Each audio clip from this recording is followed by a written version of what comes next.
Bio Bio Televisión, con el auspicio de Mundo, la internet número 1 del planeta al alcance de todos.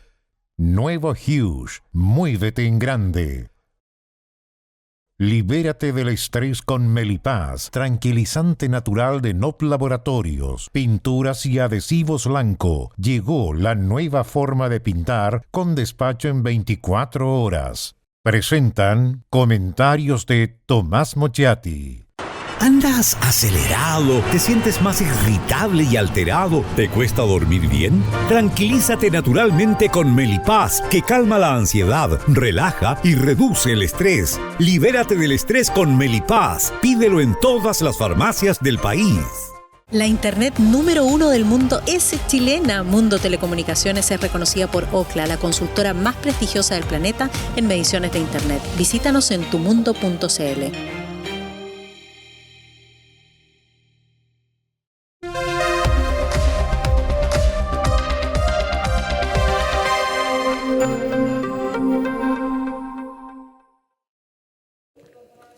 Se ha iniciado el gobierno de José Antonio Kast, el tercer gobierno de derecha desde el retorno a la democracia. Y aunque las categorías de izquierda y derecha se han desdibujado, es un hecho que en un país en el que el lugar común, usted lo debe haber escuchado muchas veces, Chile es de izquierda, bueno, esto también se ha ido desdibujando. Este traslado hacia la derecha se produjo, yo diría, como una reacción hace ya muchos años al gobierno de Salvador Allende y la Unidad Popular, reacción cuyos efectos fueron muy prolongados. Esa es la razón por la que el general Augusto Pinochet, después de 17 años de dictadura, en el plebiscito de 1988, obtuviera el apoyo del 44,01% de los votos. Atención, Pinochet con más votación porcentual que la que obtuvo en segunda vuelta Janet Jara. Que ha habido una derechización lo representa Kast, primer presidente de que en ese plebiscito de 1981 estuvo con ese 44,01% que pretendía que Pinochet siguiera gobernando. Kast votó por Pinochet. Y aquí hay una diferencia fundamental con Sebastián Piñera, que era de origen demócrata cristiano, que estuvo en contra de la constitución dictada por Pinochet y que estuvo en las antípodas de Kast en ese famoso plebiscito. Esta historia política personal de Piñera fue muy importante para que pudiera llegar a la presidencia, pero todo eso ahora ya no importa porque el país se ha derechizado. Algunos dirán que el país ha ido superando las heridas del pasado y eso es verdad porque el tiempo va curando las heridas. Otros, menos optimistas, dirán simplemente que es solo el olvido. Pero lo cierto es que no es cerrado decir que Kast está más a la derecha que Piñera y que la candidata de los partidos que apoyaron a Piñera en su tiempo, RN y UDI, me refiero a Evelyn Matei, obtuvo un magro, un paupérrimo quinto lugar. No hay que olvidar además que más a la derecha de Kast está Johannes Kaiser, con el Partido Nacional Libertario, que obtuvo una buena votación y que tiene parlamentarios que serán importantes. José Antonio Kast, lo ha dicho, además de acompañarlo con los gestos, pretende establecer un cierto gobierno portaliano. No escapará a ningún observador que a esa figura histórica trató explícitamente de asociarse ¿quién o quiénes? Bueno, los que participaron del régimen de la dictadura del general Pinochet. Y recuerde que gobernaron durante años, mientras se reconstruía la moneda, desde el actual Centro Cultural Gabriela Mistral, un edificio que ellos rebautizaron como Diego Portales. Por eso, inmediatamente lograda la democracia, las nuevas autoridades, una vez más, rebautizaron a ese edificio como Gabriela Mistral. Y Diego Portales, como figura, estuvo a la baja. Kast, en su primer discurso como presidente desde el Palacio de la Moneda, dijo: Diego Portales era un hombre claro, y nos dejó una enseñanza que sigue plenamente vigente. Un país no puede gobernarse solo con ideas, tiene que gobernarse con carácter. Para Portales era fundamental respetar las costumbres, porque esas costumbres establecían el orden social, además de una fuerte autoridad. ¿Y qué dijo Kast? Tiene que gobernarse con carácter.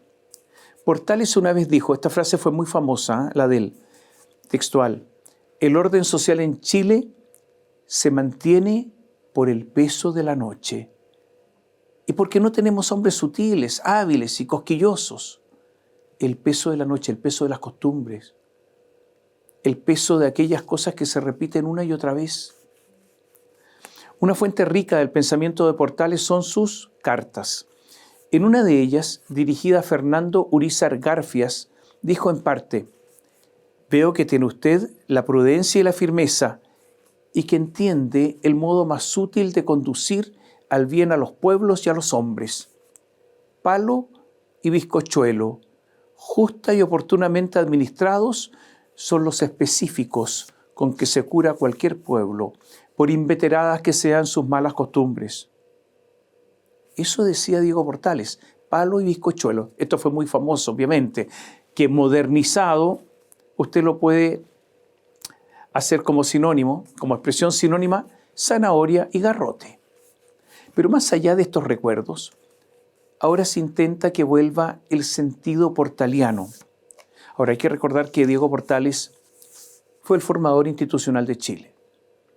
En medio de las luchas intestinas, después de la independencia, logró ordenar normativamente el país, dotarlo de la idea de un gobierno de servicio público, un gobierno fuerte, con autoridad, a veces excesiva autoridad, despersonalizado, con subordinación de las Fuerzas Armadas. No es casualidad que a Portales lo asesinaran militares. Y algo más, tenía una gran conciencia geopolítica. Sabía que Chile competía con Perú por el dominio de esta parte del Mar Pacífico. Fue con la influencia de Portales, pero luego de él, que la dirigencia chilena, siguiendo sus ideas, obtuvo que las fuerzas chilenas durante la guerra contra la Confederación Perú-Boliviana entraran a Lima después de la batalla de Yungay. Todos estos asuntos ya en Chile los recuerda poca gente. Naturalmente que Diego Portales tiene claros y oscuros, pero la que fue una fuerte inspiradora de los sectores conservadores chilenos y que había desaparecido, esas ideas hoy parecen resurgir. Naturalmente que es lícito preguntarse si lo de Kast es solo retórico, si es algo solo estético, con eso del escudo nacional sobre la banda presidencial, con eso de la formalidad de los trajes oscuros y la corbata, o hay algo más. Porque si hay algo más, habrá que ver cómo él enfrenta las relaciones internacionales, que no es como se sostiene ahora, no son solo económicas, son también geopolíticas. Cómo se enfrenta nuestra posición en el continente defendiendo intereses nacionales, que para Portales será algo esencial. En definitiva, la pregunta es, ¿qué derecha va a gobernar? ¿Con qué urgencias? ¿Qué está dispuesta a transar? ¿Y cuánta influencia tendrán UDI y Renovación Nacional, partidos que hace rato que de esa idea portaliana que parece exhibir Kast, ellos se han alejado? Se lo digo con un ejemplo simple. Si mucho se criticó, y con razón, a Gabriel Boric al nombrar a embajadores amigos, a otros por simple regalos, a otros por una compensación política, vamos a estar en alguna columna futura, próxima, criticando lo mismo a José Antonio Kast. Porque si esto es así, la piedra angular del gobierno portaliano, eso del gobierno despersonalizado, habrá sido, por parte de Kast, una promesa vacía. Ya ha habido nombramientos de personas sin experiencia en cargos que son importantísimos, avalados por algún grupo económico. Veamos qué sucede en las próximas horas. Y ahora un paréntesis. Hablábamos de Portales y lo decíamos. Autoritarismo, instauró el orden en el país con ese autoritarismo y la constitución llamada portaliana tuvo una vida muy prolongada, con vicisitudes, pero muy prolongada. Es la constitución de 1833, que duró hasta el año 1925, o sea, una de las constituciones de mayor vigencia en el mundo. Sí, estuvo en Chile, fue la constitución de Portales. Era, lo decía antes, autoritario. A veces avasallaba a sus críticos, pero no quería poder personal y tampoco quería riquezas. Cuando era ministro, no cobraba sueldo de ministro y al mismo tiempo, Portales tenía otra faceta, era bueno para las fiestas, era fiestero, bueno para conversar en tabernas, irónico, sarcástico, con humor negro, divertido, conquistador, bueno para el baile y la guitarra, un hombre de vida privada desordenada para los parámetros de la época. Y cierro el paréntesis porque se están refiriendo solamente a una parte de Portales, pero Portales era mucho más complejo. La instalación de Kast en la moneda es la materialización de la situación de emergencia en el Ejecutivo, en el gobierno. Como hemos dicho en columnas anteriores, durante todo el interregno, desde la segunda vuelta presidencial hasta la entrega del poder por Boric, ahora, el pasado 11 de marzo, la lucha política, la lucha retórica, discursiva, estuvo entre la normalidad propugnada por la izquierda y por el gobierno saliente y este concepto de emergencia ante la crisis que vive el país del gobierno entrante. Crisis en materia de seguridad, en inmigración, en fronteras, en desequilibrios fiscales, en la reconstrucción. Estos son los dos conceptos en lucha. La pregunta, ya instalado el gobierno de Kast, ¿cuánto dura la emergencia que él dijo que existía frente a los grandes problemas del país? Porque emergencias permanentes no existen. Y le pongo un ejemplo. Posiblemente la mayor emergencia que puede enfrentar un país es una guerra. Y las guerras también tienen un final. ¿Cuánto puede durar la emergencia hasta que no se diga que el gobierno fracasó porque esa condición, la emergencia, no es capaz de superarla? En comunicaciones hay una frontera entre reiteración y redundancia. Cuando un concepto de tanto repetirse pierde significado, cuando se banaliza, incluso se puede producir rechazo. ¿Cuánto le va a durar al gobierno de Kast el concepto de emergencia? Yo le aseguro que no los 4 años, yo le aseguro que no 3 años, le aseguro que no 2 años. Y esto tienen que pensarlo, porque esto no es un argumento que sea permanente. Naturalmente que la idea de emergencia está en consonancia con lo que se ha llamado desafío 90. O sea, todas las medidas que se anuncian para los primeros 90 días. Ahí sí la emergencia podría resultar. Y ahí está lo primero para combatir la emergencia, es decir, el concepto más bien de hacer las cosas con urgencia.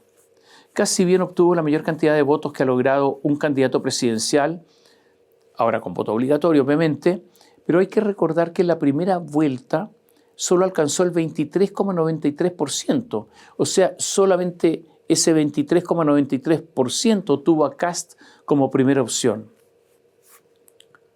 Ahora, al asumir, ¿qué volvió a prometer Kast? Hay que recordarlo porque esto es lo que le van a exigir a Kast, los que votaron como primera opción por él y los que votaron en segunda vuelta. Kast expresó al asumir que hará auditorías al gobierno, que habrá mano dura frente a la delincuencia. Dijo que un gobierno de emergencia no es un eslogan, es orden donde hay caos, es alivio donde hay dolor, es mano firme donde hay impunidad. Dijo que los adversarios reales de Chile son el crimen organizado, el narcotráfico y quienes vulneran las fronteras para delinquir. Y agregó, los vamos a perseguir, los vamos a encontrar, los vamos a juzgar y los vamos a condenar. Una promesa muy difícil de cumplir, porque para eso necesita fiscales, policías, tribunales. ¿Tendrá todo eso? Habló de barrios tomados por la delincuencia, de jóvenes corrompidos por el narcotráfico, del ingreso de personas que cruzaron las fronteras para delinquir, refiriéndose a la inmigración. Y justificó el gobierno de emergencia porque dijo, nos entregan un país en peores condiciones de las que podíamos imaginar. Un país con sus finanzas públicas debilitadas, un país donde el crimen organizado y el narcotráfico han avanzado, un país donde las familias se sienten abandonadas por el Estado. Y agregó que los delincuentes han corrompido a nuestros jóvenes, son quienes han sembrado el terror en las poblaciones. Y habló de corrupción, aludiendo al gobierno anterior y al caso Fundaciones, señalando que es una herida profunda y prometió ser implacable con quienes utilicen el Estado para enriquecerse.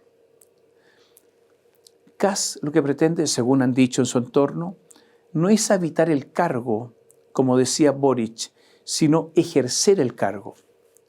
¿Y cuál fue su promesa mayor? Porque todo lo que le he contado son promesas, pero ¿cuál es la promesa mayor? En su discurso de instalación, el primer discurso desde el Palacio de la Moneda dijo, esta noche no comienza un gobierno, esta noche tenemos la oportunidad para comenzar una nueva era para Chile.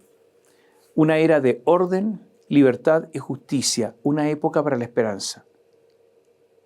O sea, lo que dijo es que en Chile hoy comienza un nuevo capítulo, más que eso dijo, una nueva era. Para los que creen que Chile vive una crisis larga, que comenzó hace muchos años, la promesa de Kast es que con él esta crisis se termina.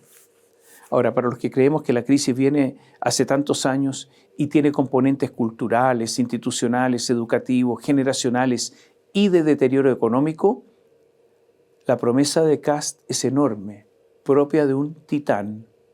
Promete cortar, erradicar la crisis para iniciar la recuperación con el nacimiento de esta nueva época. Naturalmente que una era no dura 4 años, el plazo de su mandato, por lo que ese anuncio que hizo Kast lleva implícito no entregar la banda presidencial a un opositor cuando termine su periodo. Estas son las promesas. Esto es lo que los ciudadanos pedirán que se cumpla. Ahora, siempre en los gobiernos están los llamados creativos. Esta gente que es contratada por su presunta imaginación inmanente, su ingenio desbordante. Pocos momentos después de asumir Kast, se hizo una intervención digital del logo del gobierno en la presidencia, en los ministerios, en las reparticiones públicas, en oficinas grandes y chicas. Y la intervención digital del logo consistió en cruzar ese logo con una frase. Estamos trabajando para usted.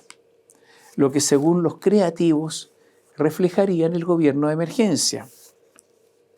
La verdad es que esto es una frase manida, nada de novedosa.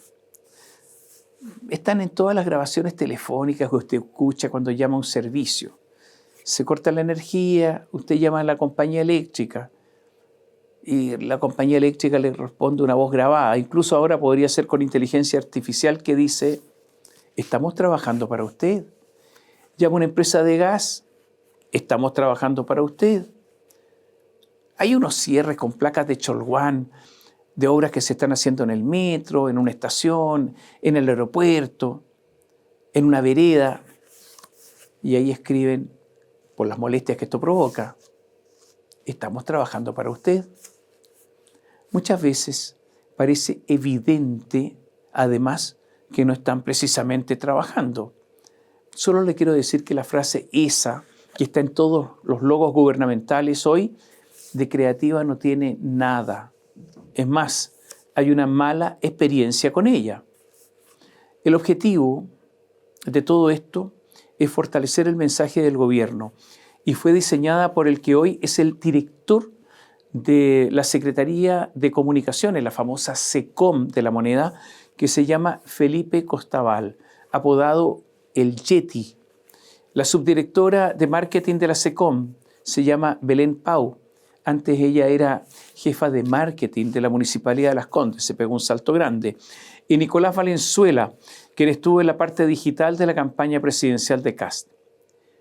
Este Felipe Yeti Costabal es el creativo de los nombres como Escudo Fronterizo, Chile Renace, Plan Cancerbero, Plan Implacable, Generación Dorada y uno de los responsables del llamado relato del gobierno.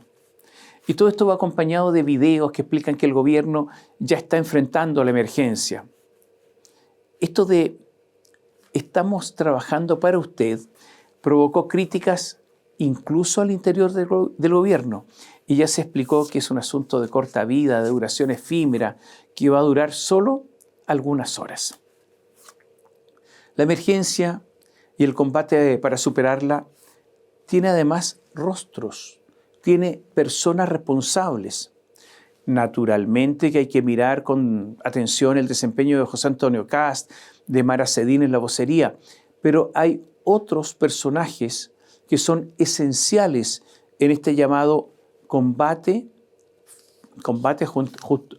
ante la emergencia.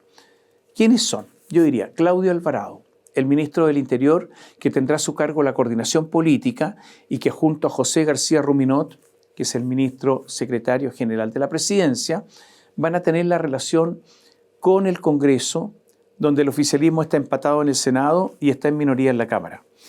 Es verdad que el gobierno logró una victoria histórica al obtener la presidencia de la Cámara de Diputados con Jorge Alessandri y Paulina Núñez en la testera del Senado.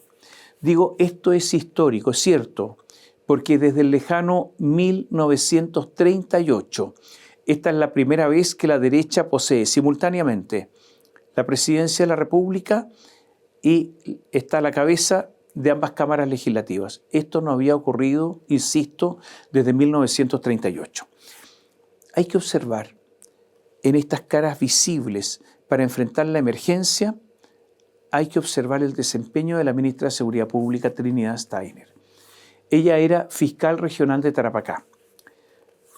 Fue observada con atención luego de la condena a cadena perpetua que logró en contra de Carlos González Vaca, alias Estrella, uno de los líderes del Tren de Aragua, luego de secuestros con homicidio y mutilación en Iquique. Este Carlos González Vaca es una persona famosa, Estrella, porque era uno de los líderes máximos del Tren de Aragua. Esta es la importancia que se dio a Trinidad Steiner, que ahora no solo va a integrar en el gobierno el Comité de Seguridad, sino que va a integrar el exclusivo Comité Político de la Moneda.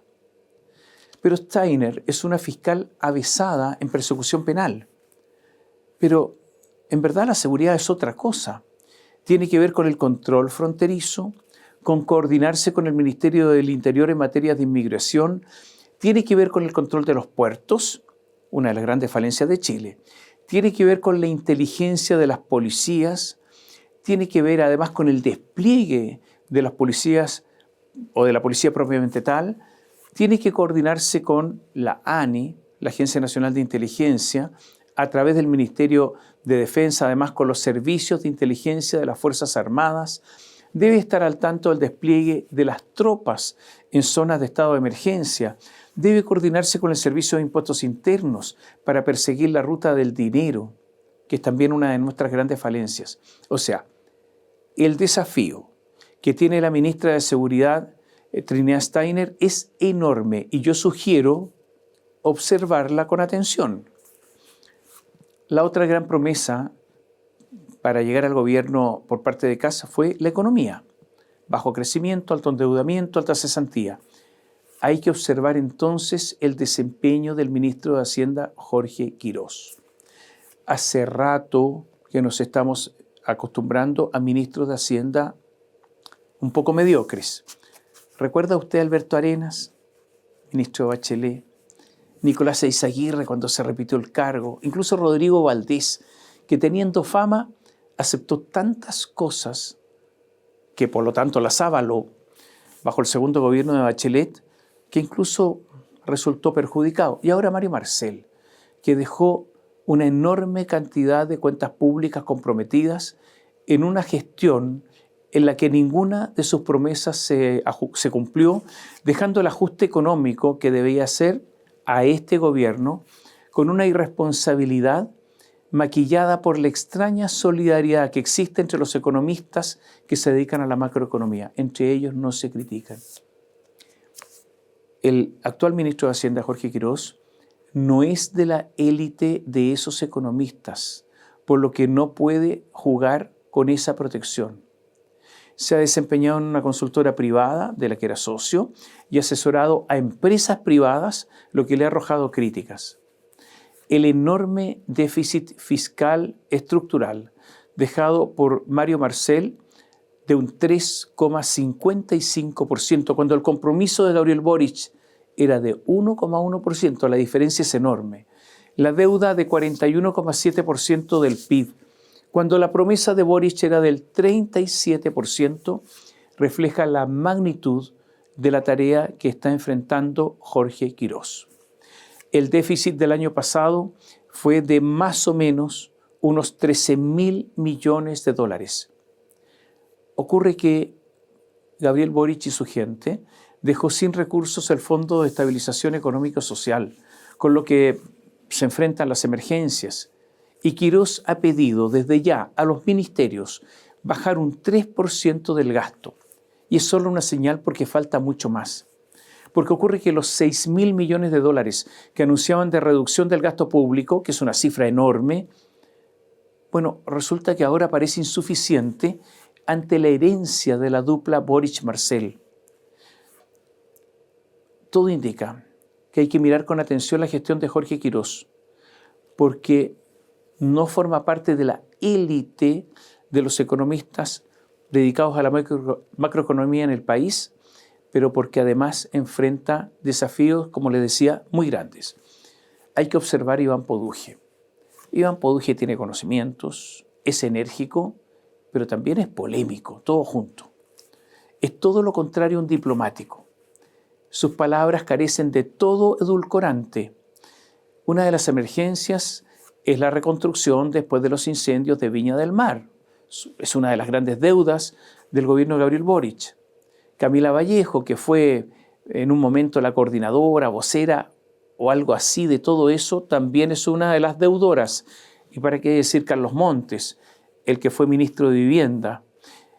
Bueno, ocurre que ellos son los deudores de los incendios en Viña del Mar y de los últimos incendios en Ñuble y Biobío. Poduje se comprometió a terminar la reconstrucción en Viña del Mar en 15 meses. Comenzó a correr el plazo. Entre las primeras medidas que adoptó fue pedir la renuncia no voluntaria. Esto son los eufemismos chilenos. Renuncia no voluntaria. O sea, la despidió a la directora del Servio del Biobío, María Luz Gajardo. ¿Qué dijo Poduje? Efectivamente, hemos tomado una decisión en función del desempeño que ha habido en estos casi un mes y medio, que no ha sido satisfactorio para nada. Hemos tenido muchos problemas y en función de eso tomamos una decisión que pensamos que es la mejor para las familias del Biobío. Esto dijo Poduje y siguió. Teníamos una operación que no era acorde con la velocidad y el compromiso que se requiere para la tarea que tenemos. Una tarea muy grande. Tenemos muchas familias que estaban hoy día con subsidios de arriendo pendientes. Teníamos operaciones que no estaban funcionando bien.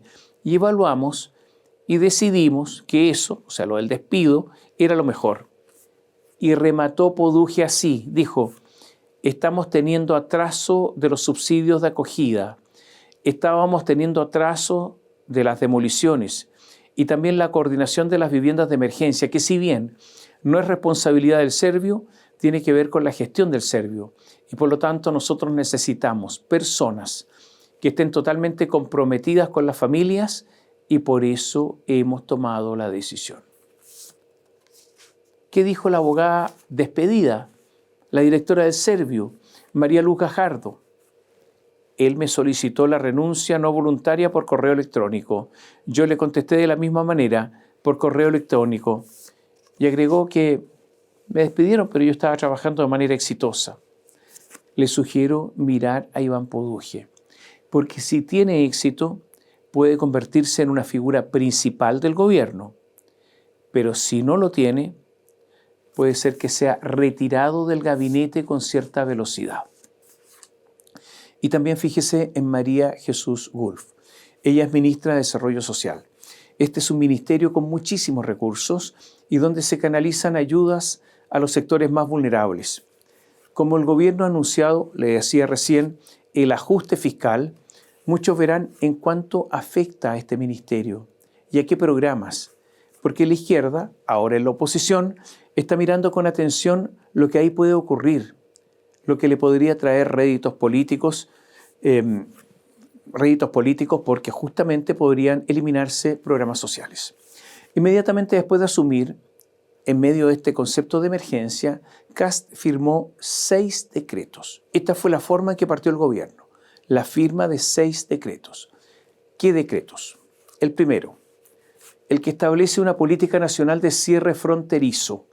Junto a Fernando Barros, que es ministro de Defensa, estableció una política de cierre de fronteras, con una delimitación geográfica del sector más vulnerable de la frontera con Bolivia, con una declaración de zona militar para realizar controles exigentes. Esta zona militar estará en las regiones de Arica, Tarapacá y Antofagasta, con un aumento de medios militares en sectores críticos de la macrozona norte. Va a haber vigilancia con drones, con varios medios, con sensores optrónicos, y mejoramiento de comunicaciones con participación del Ejército y los Ministerios de Defensa, Obras Públicas, Bienes Nacionales. El segundo decreto se refiere a un plan escudo fronterizo con control migratorio, o sea, protección fronteriza con la erradicación de pasos no habilitados, integración institucional con los Ministerios del Interior, Defensa y Seguridad operando con mando coordinado, modernización tecnológica con drones, cámaras térmicas, biometría, barreras físicas, Estado de Derecho con reconducciones y rechazos con pleno respeto, dicen, al marco legal. Bajo este plan se van a construir zanjas, muros, cercos perimetrales, torres de vigilancia y la creación de centros de internación para inmigrantes ilegales. Atención con esto, los toman en la frontera, ya están en Chile, no los pueden reconducir, pero ya no se van a Santiago en cualquier micro, en cualquier bus, no, van a ir a centros donde los van a mantener.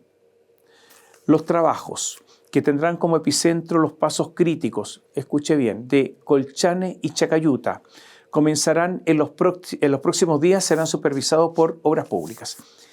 Y habrá un despliegue permanente y rotativo de 3.000 efectivos de las Fuerzas Armadas y Carabineros y una modificación a sus funciones, hoy restringidas al control de identidad de los migrantes, con una participación en el control de ingreso y egreso de extranjeros en Chile. Es decir, hasta ahora un militar solamente podía controlar la identidad y lo dejaba pasar. Ahora ya no. Van a controlar los ingresos y los egresos. Kast ordenó además que los pasos fronterizos estén funcionando todos los días, 24 horas, lunes a domingo. ¿Cuáles van a ser los pasos fronterizos clandestinos donde habrá control permanente desde los próximos días? Ustedes saben que en el paso de Arica a Tacna está el puesto fronterizo de Chacayuta. Pero entre este puesto fronterizo y la costa hay un lugar donde pasan, aunque parezca increíble. Bueno, eso se va a controlar. Desde Chacayuta hacia el este, hacia la frontera con Bolivia, es una zona desértica con quebradas, por ahí pasan, por ahí también va a haber control. Eso es lo que se refiere a la línea de la Concordia, ¿no? La frontera con Perú. La zona de la triple frontera, donde está la triple frontera Chile, Perú y Bolivia, entre el volcán Tacora y el poblado de Bisbiri, eso se va a vigilar. La zona del complejo fronterizo Chungará, la comuna de Camarones, el paso fronterizo de Colchane, donde está el paso fronterizo y más allá, a la vista de casi todos, hay 3 pasos clandestinos. Eso se va a controlar.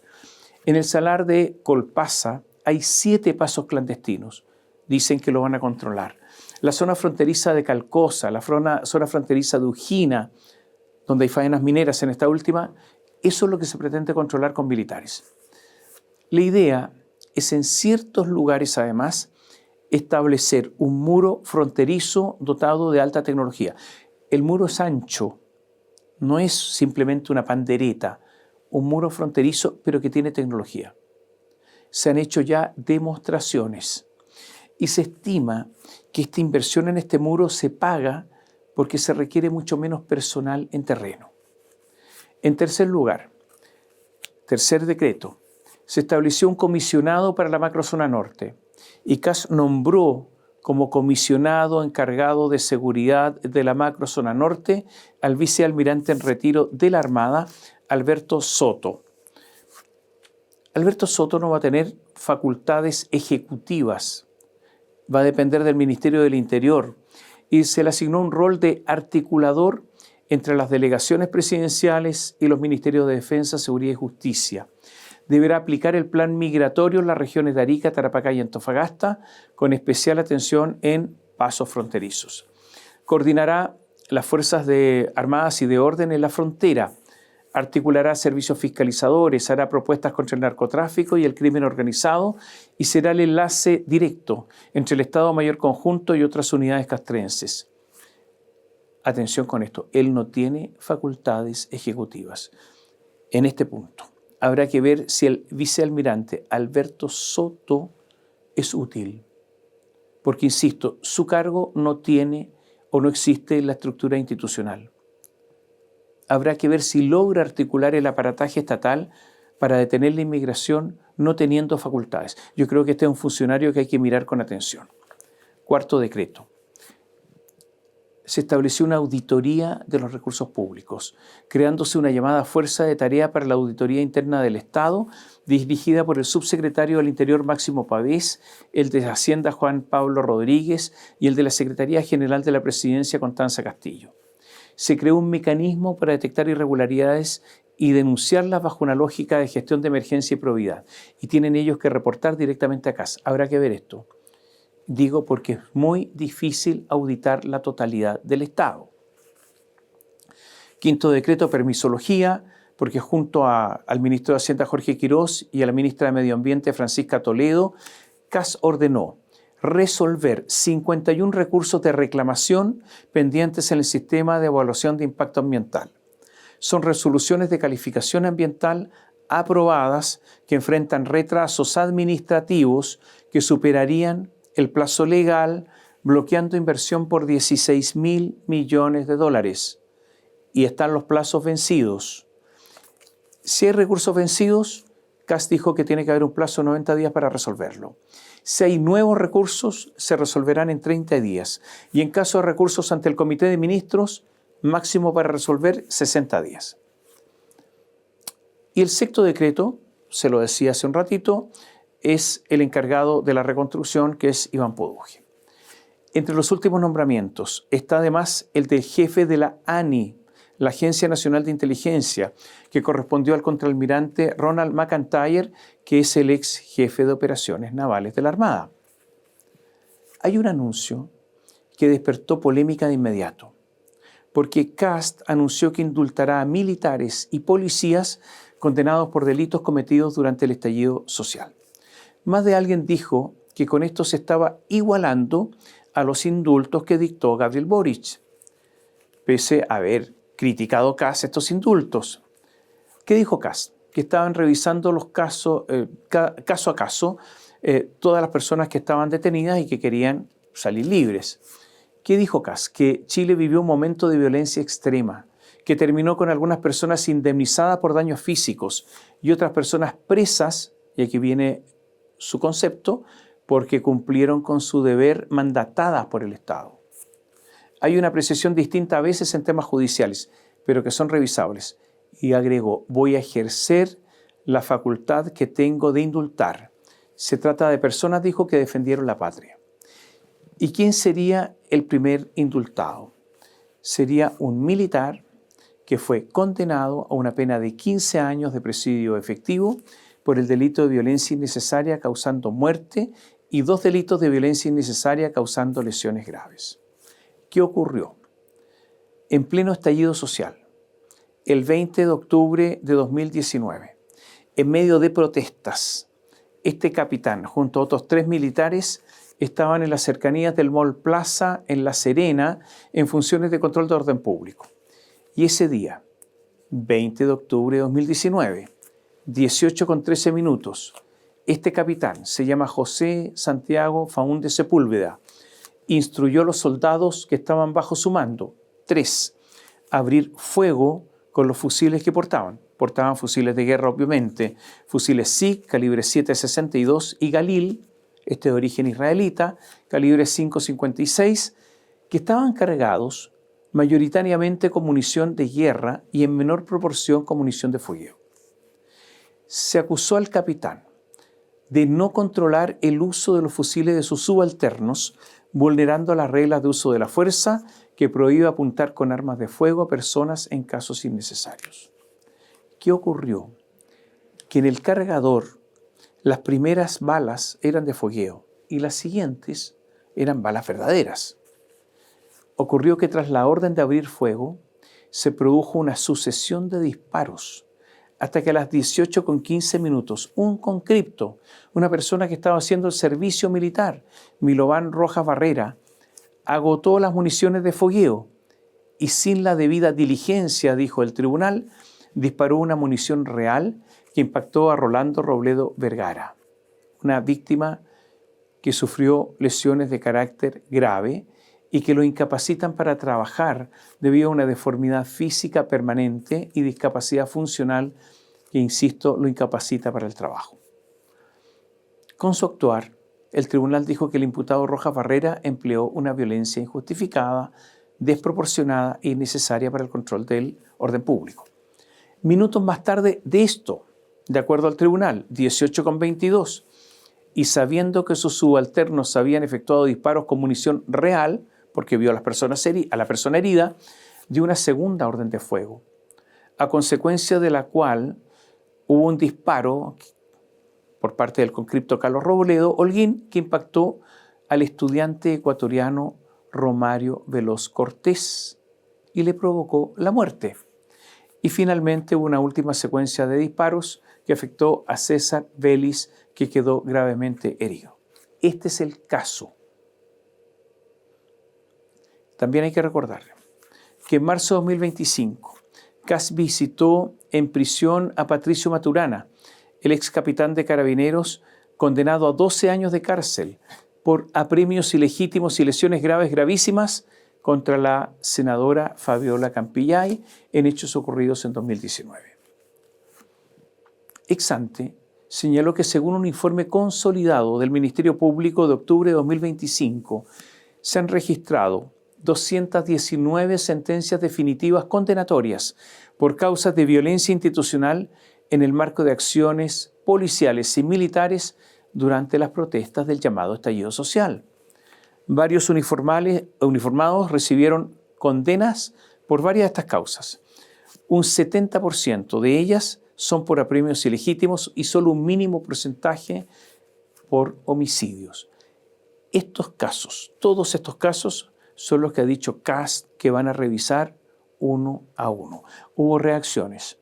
Fabiola Campillay dijo que una vez más ha quedado en evidencia que CAS y su gobierno han llegado con una agenda pro delincuentes. El jefe de la bancada del Partido de la Gente, Juan Marcelo Valenzuela, dijo en la radio de la Universidad de Chile que esta es una medida compleja. Ya vimos lo que ocurrió con el expresidente Boric con respecto al tema de indultos. La diputada del Frente Amplio, Lorena Fríes, indicó que indultar a condenados por casos de derechos humanos puede vulnerar tratados internacionales. El Partido Socialista emitió una declaración que dice lo siguiente, que es inconcebible que se pretenda dejar en la impunidad hechos de extrema gravedad acreditados por los tribunales en los que agentes armados actuaron al margen de la ley y provocaron daños irreparables a ciudadanos y ciudadanas. Entre las víctimas de estos casos se encuentran incluso 2 actuales parlamentarios en ejercicio, Fabiola Campillay y Gustavo Gatica, quienes sufrieron la pérdida de la visión como consecuencia directa de la violencia ejercida. La declaración del PS, eso sí, tiene un problema, porque en el caso de Gustavo Gatica, no es que pueda haber indulto, no, porque fue el mismo tribunal el que dictó un veredicto exculpatorio de la persona que estaba siendo acusada. recordemos el carabinero Crespo. Lo que sí está muerto, y esto hay que decirlo, es el proyecto sobre conmutación de penas para personas enfermas y de edad que cumplen condena. La derecha, que en buena parte apoyaba esta iniciativa, le quitó el piso por no contar con los votos suficientes. Dentro de toda la premura, dentro de toda la urgencia, la velocidad que desea imponer Kast, hay algo que debe ser rescatado por cualquiera, que es un tema de salud. Se trata de abordar las listas de espera, ordenando por jerarquía la gravedad de los casos a tratar. Se va a decretar dentro de la lista de espera una emergencia oncológica. Hay 19 tipos de cáncer que están en el sistema GES. Y se lo recuerdo, ¿qué significa GES? Significa garantías explícitas de salud. O sea, la ley obliga a que el sistema público atienda a todas las personas que tengan alguna de las enfermedades que estén en el GES, atenderlas dentro de un plazo determinado. Y si no las atienden en plazo determinado, tienen que mandarlo al sistema privado. Bueno, este Estado, que es tan acucioso para hacer cumplir la ley a otros, incumple las propias normas sin ninguna sanción. Porque no debería haber lista de espera en las enfermedades contempladas en el GES. Pero ocurre que a diciembre de 2025 había 76.000 personas en lista de espera GES, de las cuales 19.518 con cáncer. Porque el Estado es indolente, porque todos sabemos que estos atrasos muchas veces, en el caso del cáncer, significan la muerte. ¿Qué pretende Kast? Decretar una emergencia oncológica para dedicarse a esta lista de espera que por ley no debiera existir. Y una de las decisiones que debe tomar Kast en los próximos días es si apoya o no a Michelle Bachelet en su candidatura a la Secretaría General de la ONU. La no asistencia de Bachelet al cambio de mando y el desistimiento también de asistir a última hora, fue el desistimiento de Lula da Silva, el presidente de Brasil, no son un aliciente para que Kast apoye a Bachelet. Ha habido fuertes advertencias de la senadora Paulina Bodanovich, presidenta del Partido Socialista, para que Kast apoye a Michelle Bachelet, a la expresidenta, señalando que en caso contrario habrá consecuencias. Pero Paulina Bodanovich sabe que esta no es una candidatura de consenso, sino que es una candidatura que se pretende imponer y que su advertencia parece un chantaje. Ella también sabe, como muchos socialistas, las debilidades de Bachelet, las conoce. Y si la política está mal, es en buena parte porque no hay sinceridad y no hay consecuencia en determinadas acciones. En una entrevista, Kast no se cerró incluso a apoyar una candidatura distinta a la de Bachelet y dijo: me hubiera encantado poder tener una conversación con ella, con Bachelet, y con el presidente Lula para entender bien cuál es su proyecto de Naciones Unidas. Y esta fue una crítica implícita a la ausencia en el cambio de mando de Lula y Bachelet. En todo caso, siendo sinceros, es muy difícil que Estados Unidos no vete la candidatura de Bachelet. Y a propósito de Estados Unidos, durante el cambio de mando, el embajador norteamericano Brandon Judd sostuvo que, textual, el cable chino ya se acabó. Sabemos lo poco diplomático que es este diplomático, pero se le pierden las formas a cada rato. Porque ¿acaso usted estará de acuerdo conmigo? ¿No era conveniente que ese anuncio de que el cable chino ya se acabó, de ser cierto, lo hicieran las autoridades chilenas y no él? Un poco de forma, un poco, yo no digo elegancia, solo formas no le vendrían mal al embajador. Ahora, después del embajador Judd habló Kast y dijo que el cable chino estaba en pausa. ¿Qué dijo Kast? Establezcamos el cable Humboldt. Traigamos el cable Humboldt con el cual tenemos compromisos internacionales también, como por ejemplo con Panamá, comenzó señalando. Entonces fue consultado si es posible o no hacer el cable chino. Ante lo que Kast respondió: primero, vamos a concretar el cable Humboldt, Después, no el chino, después conversemos. Bueno, ocurre que el cable Humboldt se tiene todavía que instalar y por lo tanto toda la discusión para el cable chino se hará, no la concreción, la discusión, la conversación después de 2027. O sea, los chinos perdieron. Perdieron por ahora, obviamente. Los norteamericanos sienten que, claro, que son victoriosos en esta partida.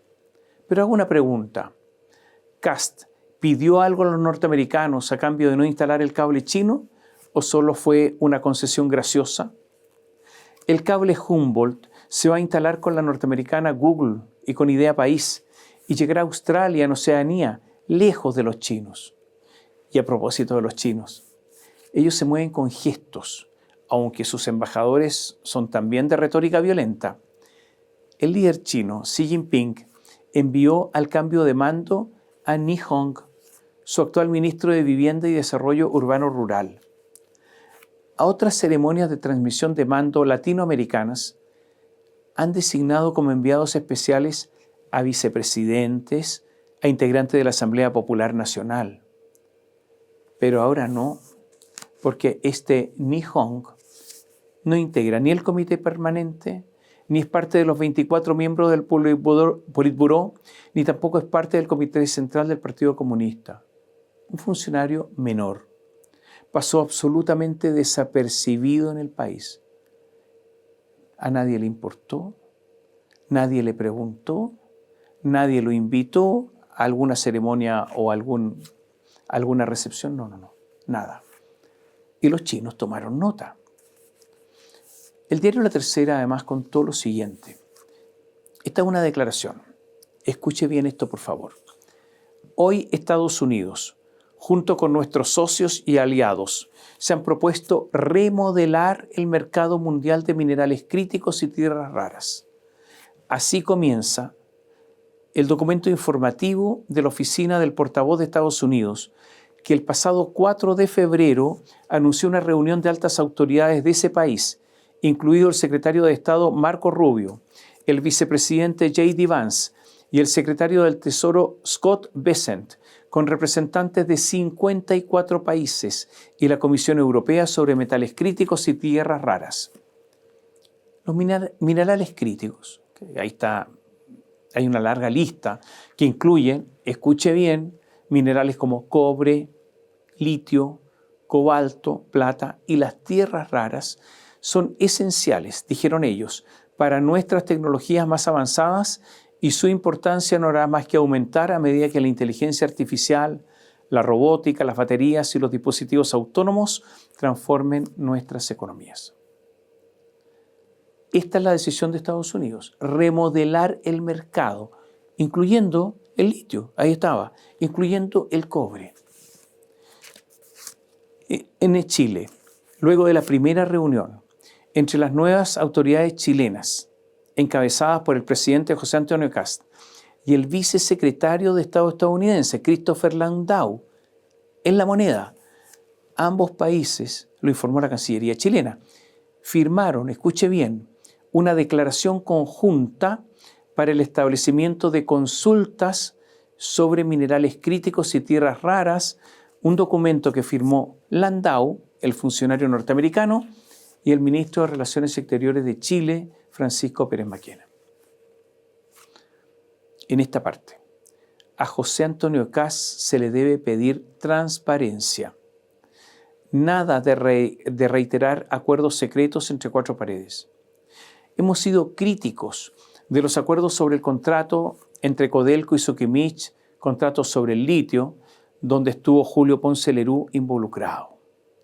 Ese enorme negocio del litio fue negociado solo por 3 personas: Gabriel Boric, Máximo Pacheco y Julio Ponce. No hubo control parlamentario ni de otra autoridad. Aquí no hay Contraloría General de la República, no hubo nada. Yo creo que ha sido un absoluto descaro. Es de esperar que Kast, ahora con esto de las tierras raras y de los metales críticos, ahora con los norteamericanos y con un canciller con enormes vínculos con Estados Unidos, no repita la fórmula Boric. y este peligro existe. Sería una gran decepción. Cuando cerrábamos esta columna, hubo un anuncio económico inquietante, muy sorpresivo. Un anuncio que refleja la enorme estrechez fiscal que dejó Gabriel Boric. El ministro de Hacienda, Jorge Quirós, advirtió que Boric dejó al Tesoro Público casi sin liquidez, sin plata, no hay plata en la caja.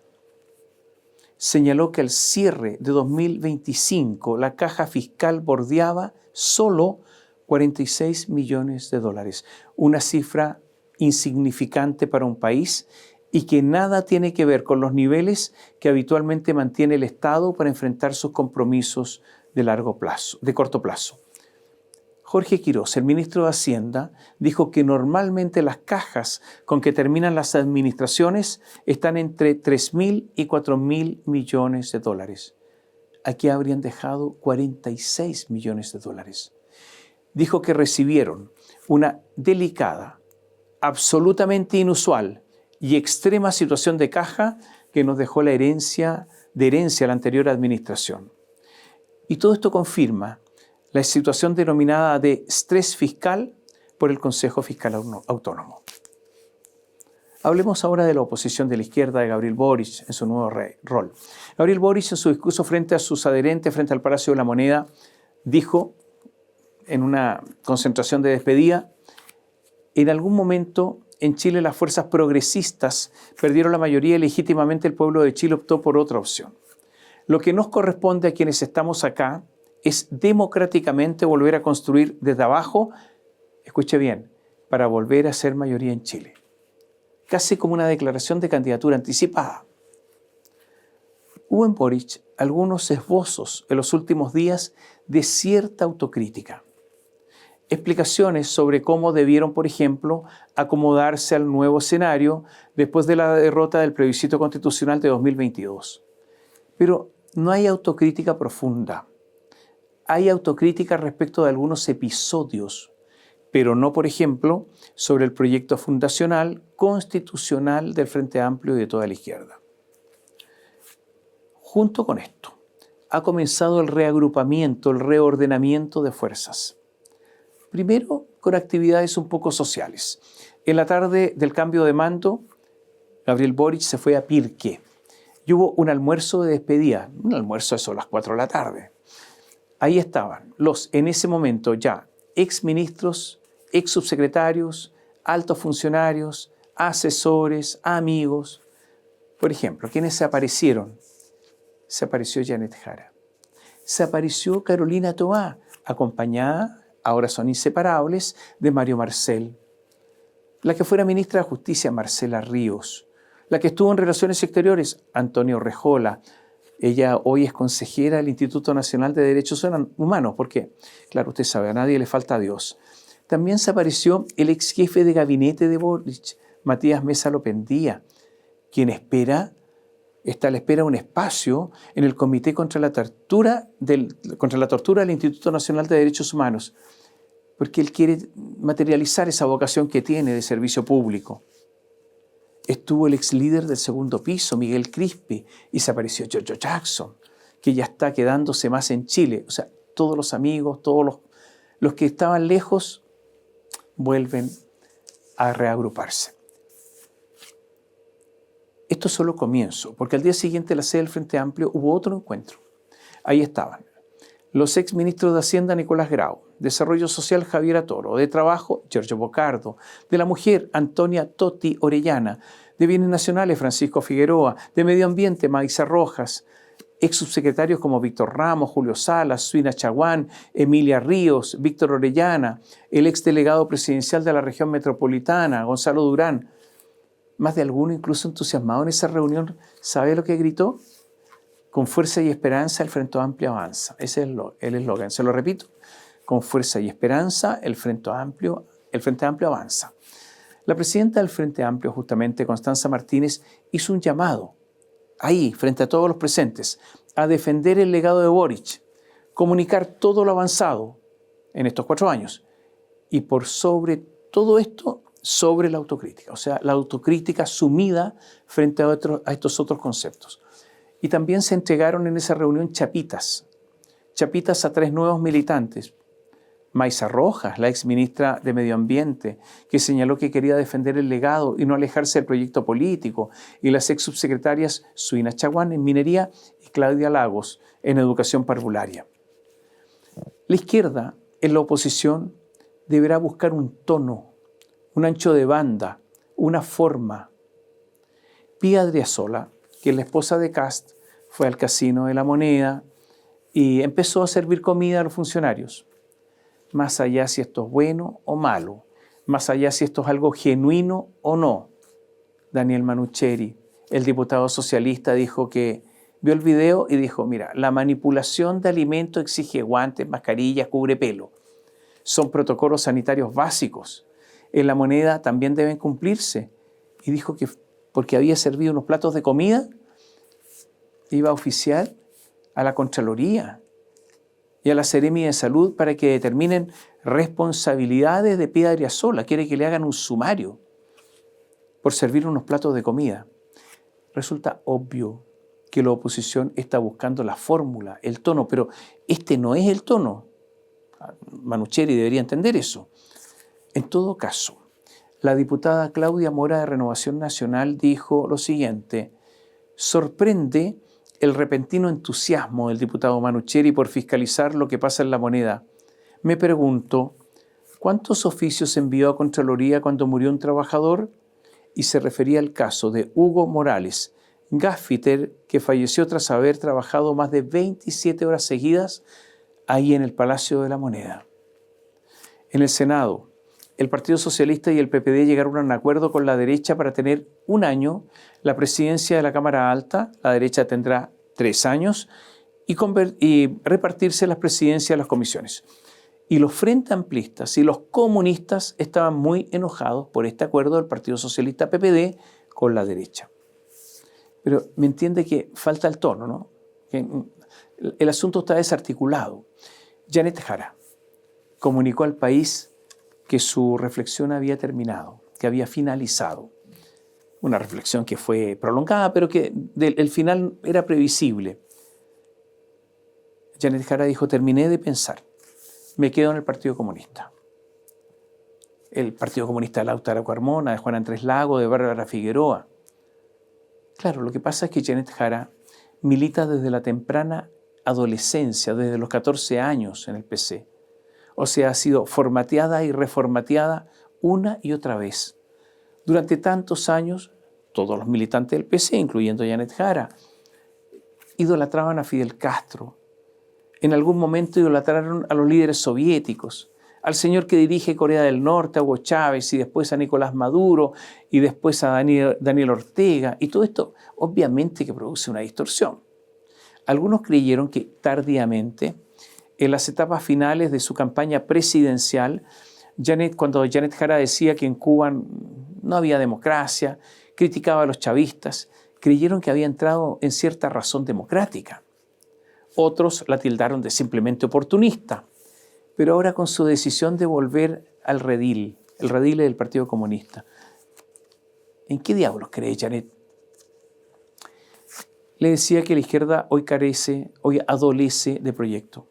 Un columnista destacado, asesor, aunque informal, de Gabriel Boric, dice que una república no empieza de cero, refiriéndose al gobierno de Kast.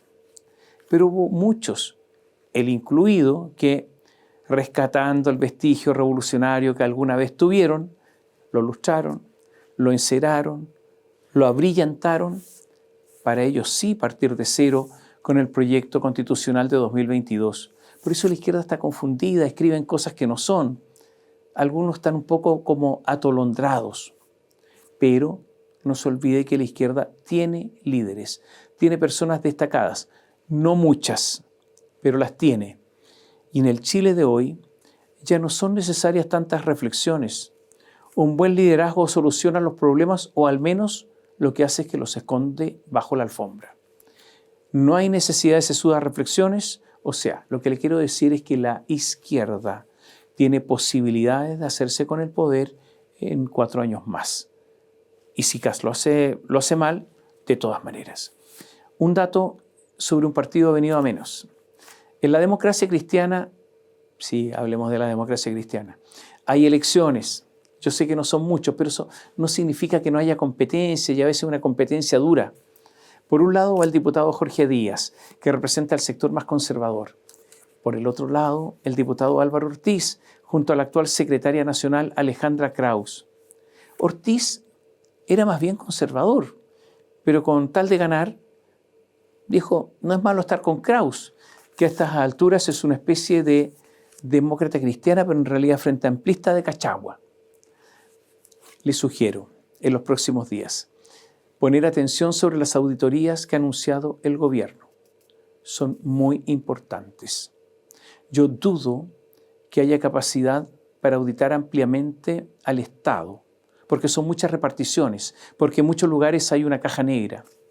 Recién se ha sabido de la curiosa pérdida de numerosos archivos digitales de auditoría del gobierno de Boric. El sistema del Consejo de Auditoría Interna del Gobierno, se llama CAIG, habría perdido valiosísima información, no está. Dicen que no, desapareció. Esto es malo para la auditoría anunciada por Cast. Y viene una discusión interesante sobre la llamada confianza legítima, que tiene que ver con la posibilidad de despedir funcionarios públicos. Hay que ver lo que ocurre, yo insisto, con las finanzas públicas.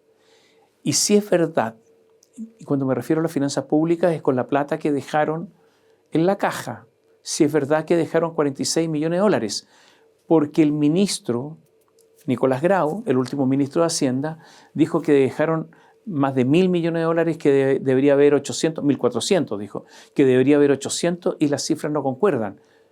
Pero da la impresión que a lo que se refiere Grau es a un inusual préstamo que pidió el gobierno el 8 de enero de este año de 4.400 millones de dólares aproximadamente, porque no tenían plata, esto es inusual, y de esa plata quedaría algo. Pero lo que habla Quirós es que antes de ese préstamo, al 31 de diciembre de 2025, quedaban 46 millones de dólares, lo que es un escándalo. Hay que ver lo que ocurre con las finanzas públicas.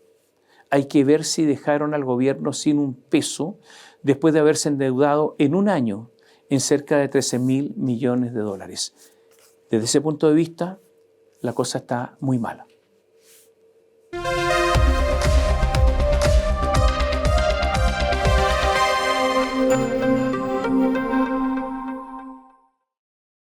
Bio Bio Televisión, con el auspicio de Mundo, la Internet número 1 del planeta al alcance de todos. Nuevo Huge, muévete en grande.